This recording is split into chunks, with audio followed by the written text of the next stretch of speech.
In this Elden Ring Nightreign How to Play a Beginner's Guide video, I want to walk you through some of the things about the game. Now, when you start Elden Ring Nightreign, you're probably a bit like me. You get thrown in after the tutorial, you're in this room and you're like, what? What is going on, man? I don't understand.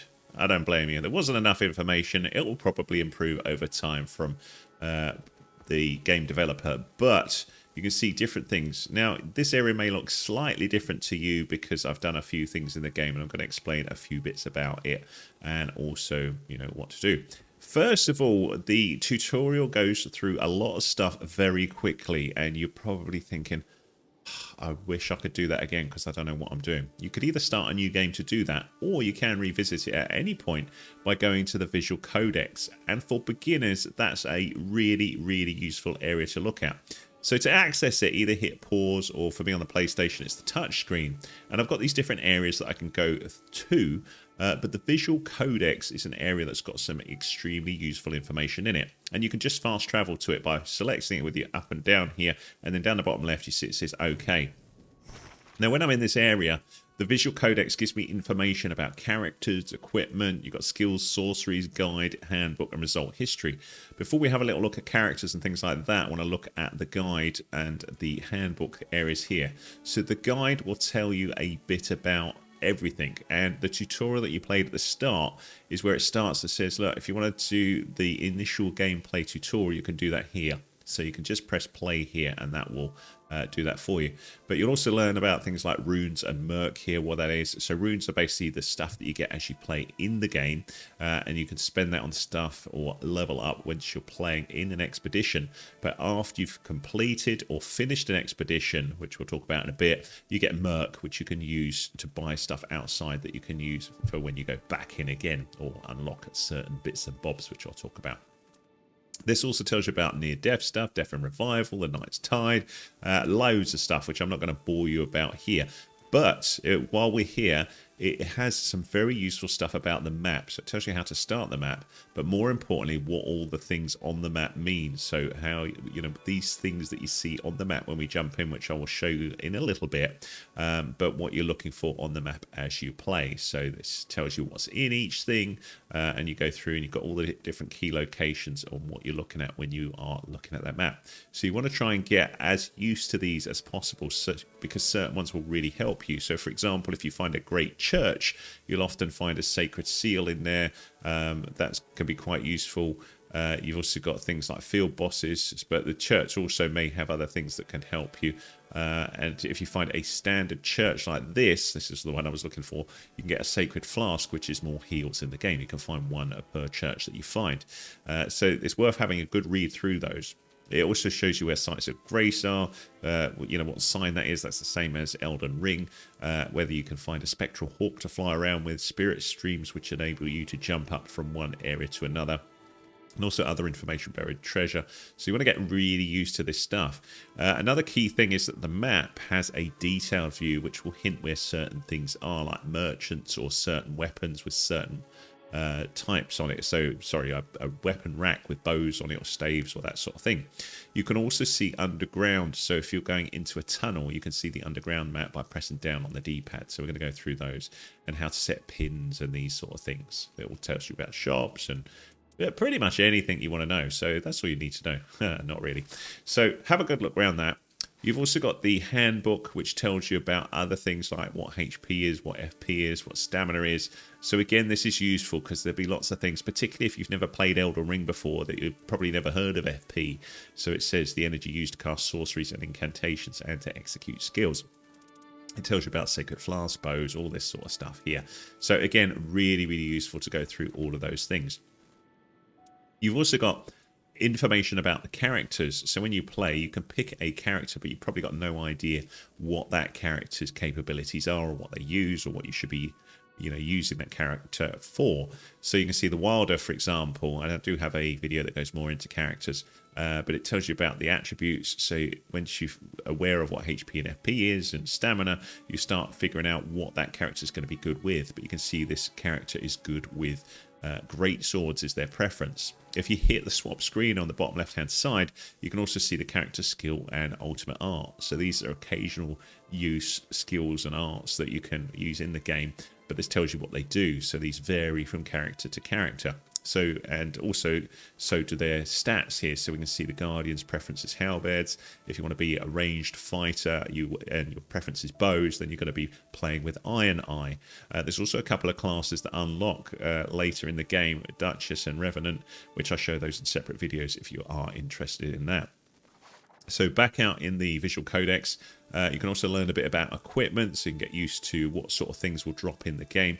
So not all of these are available. Things randomly drop in the game, which you open up in chests and things like that. By having a little look at here, you can see what sort of armament it is, what sort of attack affinity it has. That means, you know, what sort of enemy would it be good to use it against. So if we look at something like a, where is it? Go for the melee ones, and if you look at something that's more blunt, that's going to be better against an armored enemy. Just seeing whether we've got anything like that. There you go. So axes would probably do a little more damage against an armored enemy. Clubs, those sort of things. Hammers, that's what I'm looking for. So strike affinity, that's what I'm looking for. It will work against an armored enemy much better than, say, a standard or pierce enemy. Affinity. So that tells you about that. Same sort of thing for skills, sorceries, and incantations. You've got that there.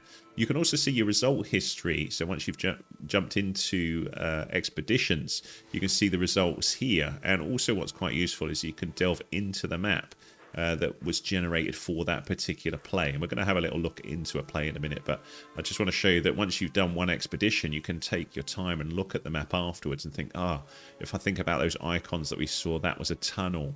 And we can have a little look at that and figure out what these icons are and try and get comfortable for them so we can quickly make a decision when we jump back into the game. So you've got the Spirit Springs here, or I can't remember what I called it, but, you know, where you jump up from places, castles and all sorts of stuff here, sites of grace, and you'll get more used to them the more you play the game. So that's the Visual Codex, really, really useful. Another really useful thing for beginners, two things. So we've got the character selection where we can pick a character. So we can pick someone here. So let's say we want to play Iron Eye. And this is in the main area here. All right, so this is where you pick it if you're going to play solo, which I'm going to talk about in a minute. So you can go up to this and talk, or just use that hot bar. But once we know what character we want to play with, that's great. And if you want to practice with that character before you jump into an expedition, if you can hit pause again or the screen button, you can do that over on Sparring grounds. So you can go to this area, or again, you can run there. It's not very far. But this area here, when we go in, we can show the guide settings by pressing the touchpad or whatever button is shown on your screen there. We can set a level that we want to be, so we can increase our level. So the max is 15, but we can set HP as standard or quick, FP, stamina, blah, blah, blah, all these sort of things here. And then we can have a little go with this character at that stage. So that's up to you how you want to do it. You can change your character here if you wish. You can also go off to other places. You can also see the hot buttons here for some of our things like marking and single shot. So that's our skills. So as we go up to this, we can animate this and then have a go with those. So I can try and get used to the marking. So I've hit R3 to target, and then I'm going to hit triangle and L2. And then we should get a mark on the character like that. And then as I'm firing, that'll increase the damage if I hit that area. So you see 111 there, 150, 186, 414. It's all good. My super finale art is building up down the bottom there in the middle. But by sort of working in this area, I'm getting used to, you know, this particular class. But if I go, do you know what, I want to have a go with another one, I can go here and say we want to look at, say that I died there doing it. But hopefully we got there. There we go. So we've got the Duchess now, which is a character you can unlock. Again, look at my other videos if you want to do that. But we go animate and have a little go with the Duchess and see what we think with that one. Again, we can try that skill there. And yeah, it works pretty good. Once you're happy with that, you can just fast travel out or just move out of this area. There's also other things here you can try, just a still dummy here if you want, just to get used to your weapons and the way they move. So I'll just hit pause here and we'll go back to the expeditions area. Now, you're probably thinking, God, are we actually going to play the game? We are. So this is where we're going to have a little look at that now. So the expedition area here is where you can launch an expedition, funny enough. And we hit the triangle button to do that. And what I would suggest you do when you start, you've only got one expedition. I still haven't completed it because I've got more distracted with thinking about what I want to help beginners with. But I was very close on my last expedition, so I'm hoping that I'll get there soon.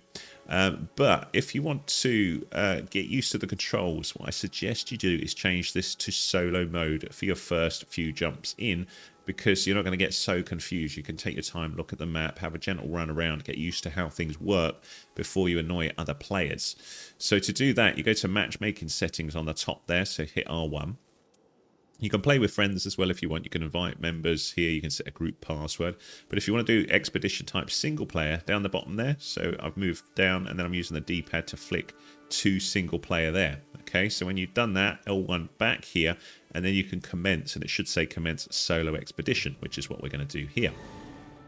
So the basic idea of Elden Ring Nightreign is kind of Elden Ring mixed with other tools out there where you've got an incoming storm and you've got to gradually move in, but it's got some nice changes to it which make it really fun to play.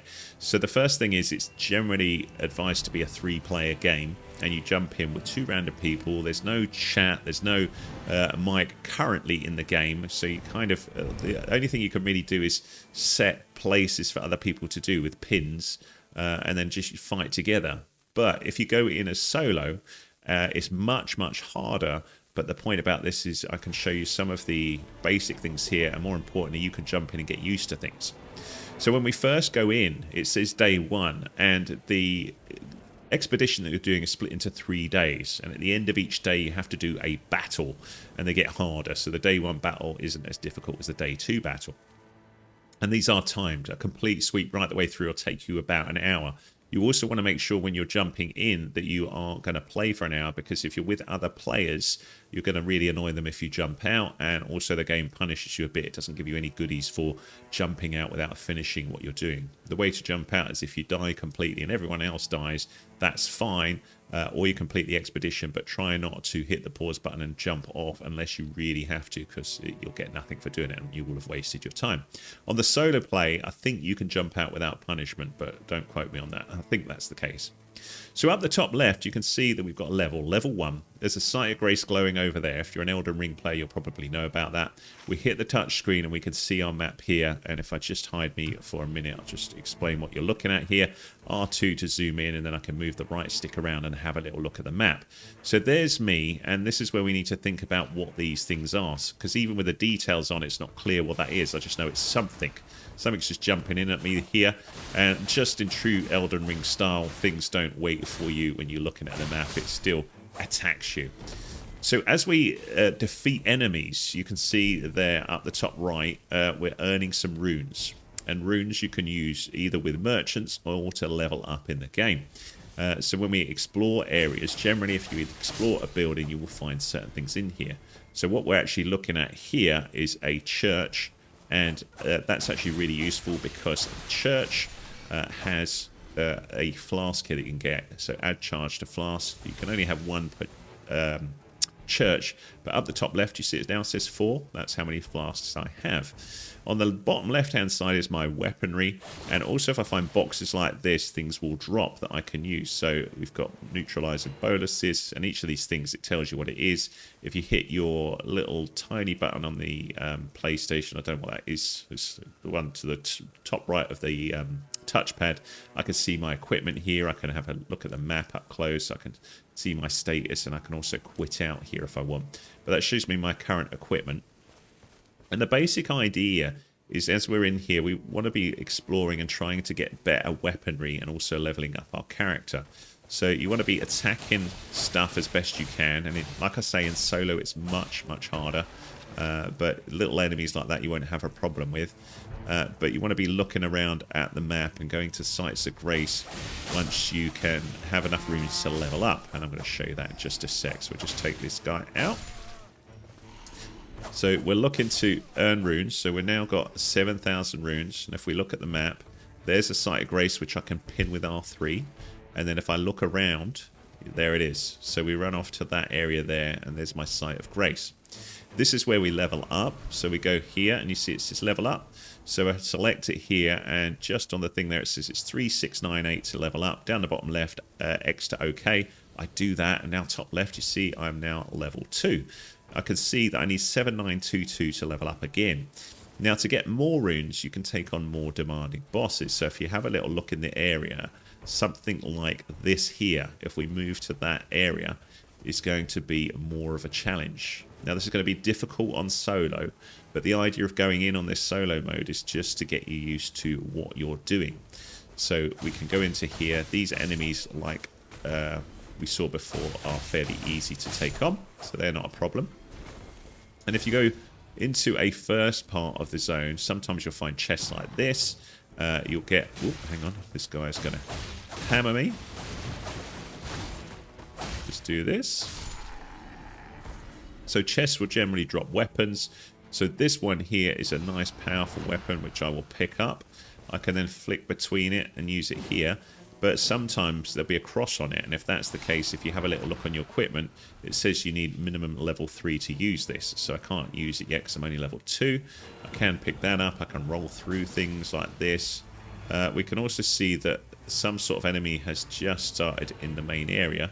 It seems to have already been dropped down in health for some reason, so let's go and see what's going on. Because if you beat a enemy like this, so you can see the guards of the area are also helping out with this, which is nice. They're going to attack me once we've defeated this. But so I've actually died there. I got hit by the thing, and if that happens, you'll lose a level. Your runes will drop on the floor, and you'll go to a place where you can sort of nearby, where you can run in again. But I've got that punishment of the lost level, so I'm back to level 1. So I need to be really careful now. Just like Elden Ring, if that happens, your runes drop on the floor and you need to get back to them to claim them before you die again. Otherwise, they are lost forever. So, as we run forwards, we'll do that. So these guards have actually managed to beat that, but they are now still going to attack me because I'm now the next target, but they were pretty low anyway, so that's good. One of them there had my runes. So you see I've got 25,000 runes here. So sometimes your runes will drop on the floor. Other times it'll be at an enemy that you need to take on. So we can now level up again. So we get that, and I'm going to level up to level 3, which means I can use that better weapon. When you defeat a boss, you'll get a drop here. So we've got some choices, and these are randomly dropped. So we've got a crystal knife that I could have, which is going to suit our Duchess here, or Roger's rapier. So I'm going to go with the crystal knife, pop this in here, and then I'm using right on my D-pad to flick between these weapons. Now the storm is coming in here, and I need to keep away from it. So just like games like Fortnite, if you stay in the storm, you're going to die really quick. So we need to have a little look at the map and see where that's running in. But you'll get an idea because I can see it's closing in there. But if I look on the here, this shows me where it's coming. And that glowing circle that I've got there is where we're going to. Thankfully, in this game, we don't have the problems. This is a jump here. This is what they're called a Spiritstream jump. So press X here. We jump up.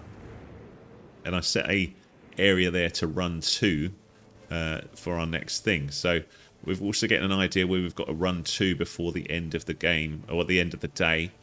So we've got a bit more time because this is going to be the next thing. But eventually it's going to close in, so we need to do a battle. So what you want to be doing is trying to build up your weapons. So you've got a decent weapon, try and upgrade things. So your weapons can be upgraded at merchants, and this is going to be a bit more overkill than, I'm not going to be able to cover everything in this video because I'm playing solo here, but I'm just hopefully giving you some useful tips.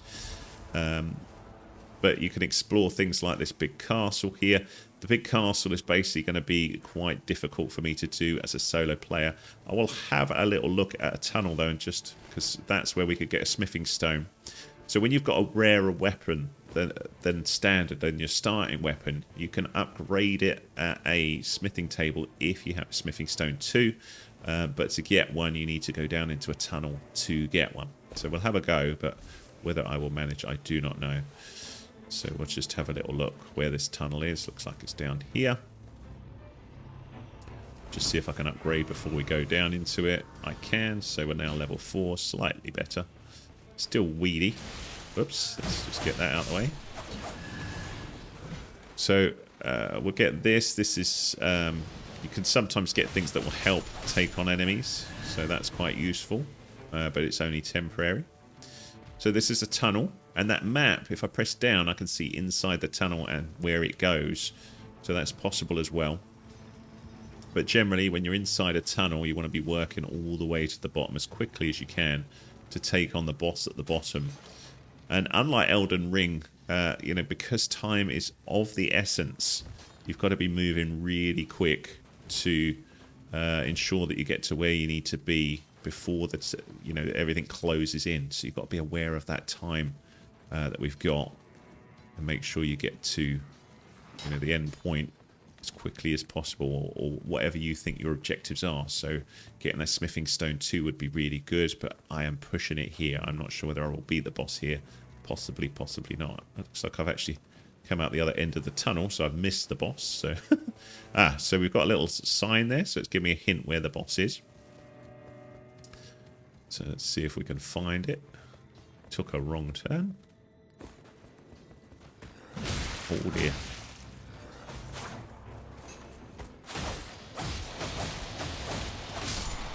So if I want to heal myself, I hit square. So this is the way. This is the way, Mandalorian. Very dark in here. It's not the way, it's too dark. I can't see. It might be up a little bit and then across. Yeah, this looks better. Go this way. And I want to be looking, so that storm is closing in, so I might run out of time on managing to get to where we need to be to beat this boss. And whether I can even beat the boss, I do not know. I might have taken a wrong turn again. I have taken a wrong turn. Oh, this is so annoying. Let's try again.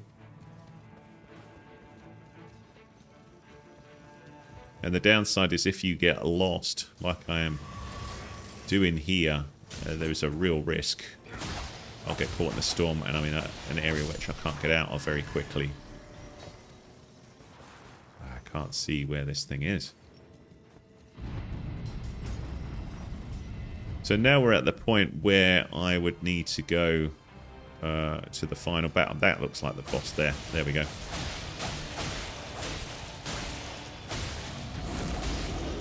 So you can see I'm a bit too puny to take this thing on by the looks of things.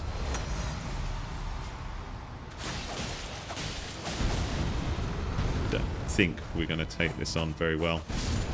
Nope. But if I defeated that boss, I would have probably got a drop of a smithing stone too. Much easier when you're with 3 people. So you get the idea. What we're going to go to now, you can see this is all closing in, and it's basically going to keep closing in until we get to this point here. I will die at this point.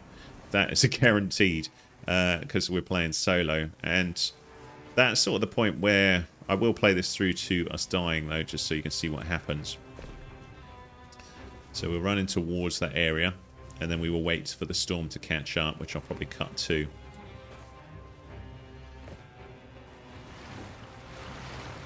So I'm looking to make sure I don't get trapped down a hole as we go. And then the storm will catch us up.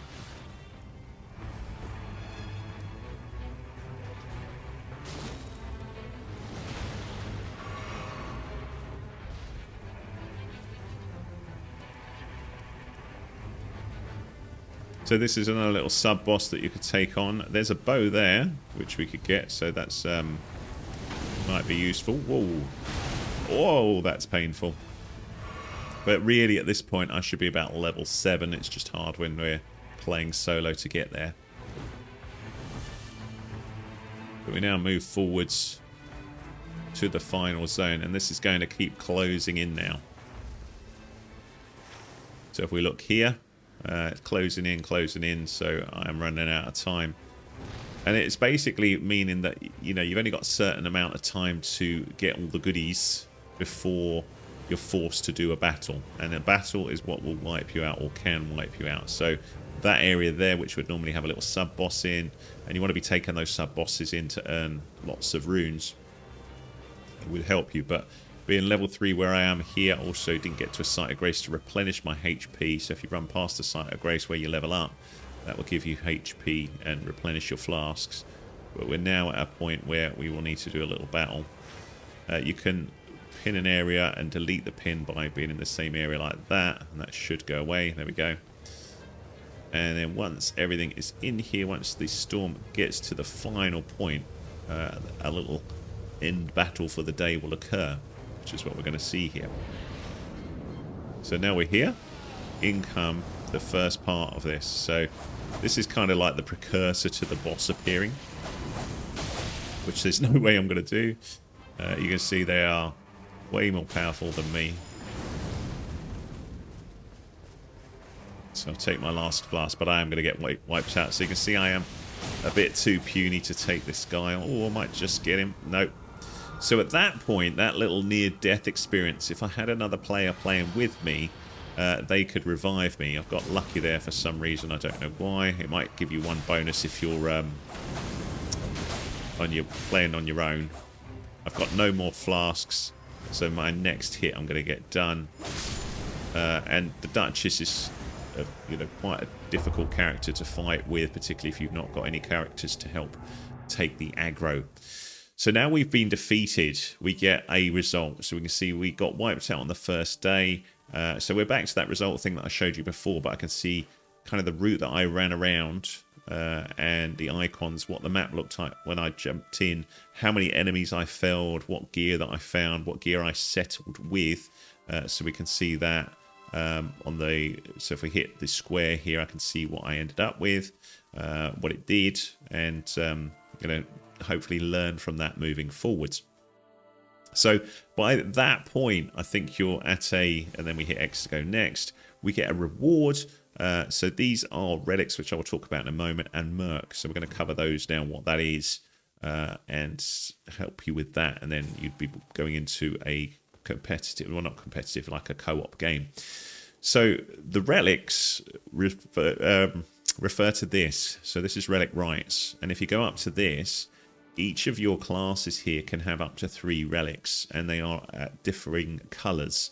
So for, who the heck were we, Duchess, she can have 1 red and 2 blue. So if you select the first one, you can pick any of these here, but if it's got a little icon like that, that means you're using it with another character at the minute. So we'd look through, and some might be specific to the Duchess or give her a particular perk. So this Grand Burning Scene, you can see improved character skill attack power, so that's a good one to put on the Duchess. Then we can look at the blue ones, and we can see that's good for the Revenant. Improved Poisoneer Totem Stella, which is a thing that the Raider pops out with their finale thing. Improved thing there. Mine +1 might be useful for Duchess, I don't know. But each time you jump in, you're going to get more and more of these. So you apply them there. They don't expire, but you can only use them on one class. If you want to use them on a different class, you have to move them around. So if that's all we were going to add, we'd just come back out, and that means the Duchess would have that perk when she jumps in next.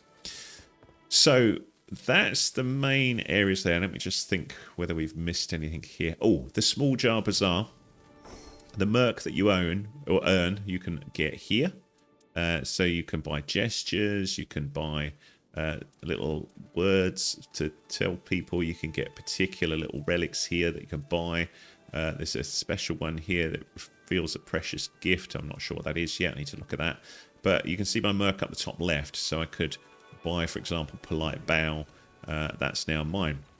If you want to use those, the way you do it is you need to bring up your equipment menu. So it's that little tiny button to the right of my touchpad.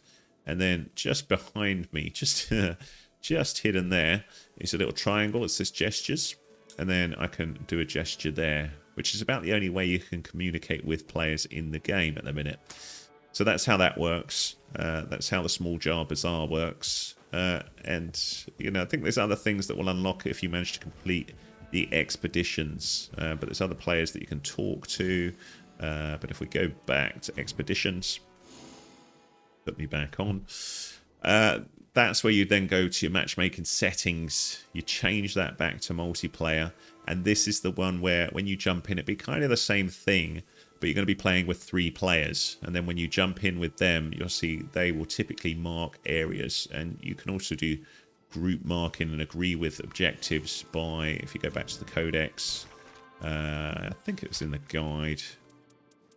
Something on here tells you how to do it using the map. Something here. Item pins, there you go. So you can use pins there.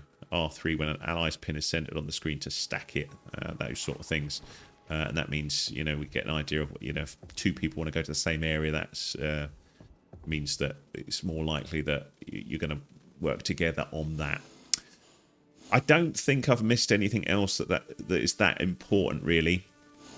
So just bear in mind when you go back to here and you've got it on multiplayer, if you go in, it will take a little while to match a couple of other people.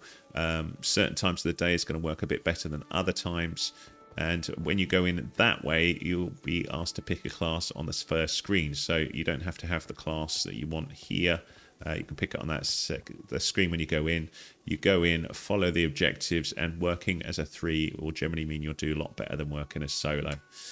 But there you go. I know that's a lot of information on Elden Ring, how to play, but hopefully with all of that, it gives you a good, solid way of understanding what you've got to do in Nightreign. Good luck with it. If you need any more help, do let me know in the comments what you'd like help with. I've got some other tutorials on here. If you like what you see, please hit subscribe. Thanks so much.